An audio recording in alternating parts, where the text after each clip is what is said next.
Magandang hapon sa inyo lahat, no? Total, kompleto naman tayo, tapos may mga bisita tayo. Sasabihin ko na sa inyo totoo. May dokumento ko.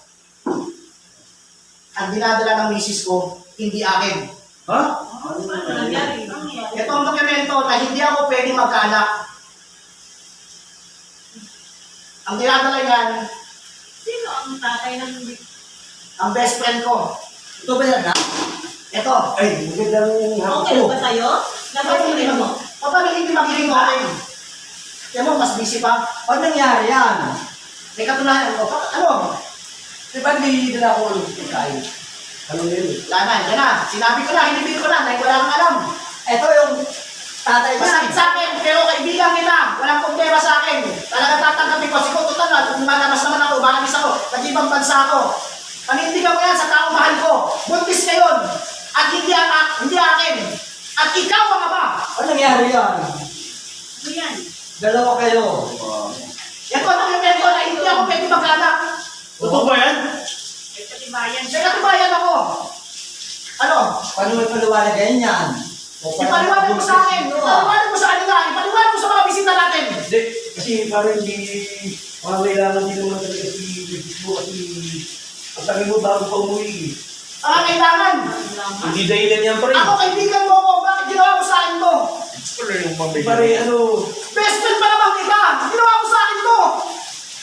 ako na nagkamali na pare, pero hindi ko na mapalain na. Ikaw pa. Ano? Paliwanag mo ikaw. Eh, sino ang mananagot ngayon yan?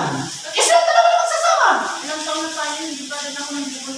Nagawa mo anak yan? Hindi dahilan. Ayun yung dahilan. naman. Respeto eh. Dapat ang best friend. Ikaw naman, tumingan ka naman. Best friend na nga ako, tapos... Nananamantala ka, Brad. Hindi ko naman kasalanan talaga kasi Ito ang dokumento. sa ano eh, sa Kala ko naman, panahon na pinunta natin dito, revelasyon pala na ano. Kaya Grabe. ako, Hindi ko talaga para maisip na Sinasamantala mo rin eh. kasi Masama ang loob ko sa inyong dalawa.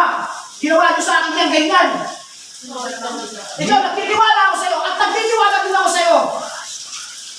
Ano ginawa niyo sa akin? Ipalaito niyo ako. anak, nagawa mong pagapang dito? Hindi kahit kasi gusto man namin magkanak, pero hindi siya maka-convince dito sa inyo. dapat Hindi sana nag-usap kayo mag-asawa, Kaya ang nga eh. gagawin ninyo, hindi yung ganyan na lang. Eh, malalaman na lang namin. Best friend ba? Saka pwede naman pag-usapan dapat yan eh. Tulad yan, hindi ako best friend. Ano? Natingilan na lang tayo. Pare, alis na po muna ako rito. Eh, ito, Ano? mag-uwali. Ikaw ang mabuti yan. Dahil ako, Gampanan mo na to. hindi na ako papakita sa inyo. Pagpasensya ko natin. Ano? Sabi dito, oy! Utang mo na! Uy, bumalik ko! Gumayat lang yan. Napastangan ka! Ano? Paano